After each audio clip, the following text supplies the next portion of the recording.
దేశంలో, ప్రజాతంత్ర దేశంలో మన మనసుకి ఏదైనా ఇబ్బంది కలిగే మాట ఒకళ్ళు అంటే గనక ఆ మాటకు మనం హుందాగా ప్రతిస్పందించాలి తప్ప మాట మాట్లాడిన దానికి తిరిగేసి పార్టీ ఆఫీస్ మీద దండయాత్ర చేసి అన్యం పుణ్యం ఎరగని బీజేవైఎం పిల్లల తలలు వగలగొట్టి రక్తాలు గారేటట్టు చేస్తారా?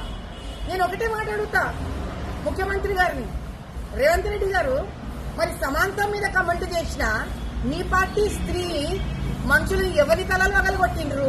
మీ కాంగ్రెస్ కార్యకర్తలు ఏ కాంగ్రెస్ పార్టీ మీద దండయాత్ర చేసిండ్రు అంటే అప్పుడు వినిపించలేదా మీకు? దీనికి ముఖ్యమంత్రి సమాధానం చెప్పి తీరాలి.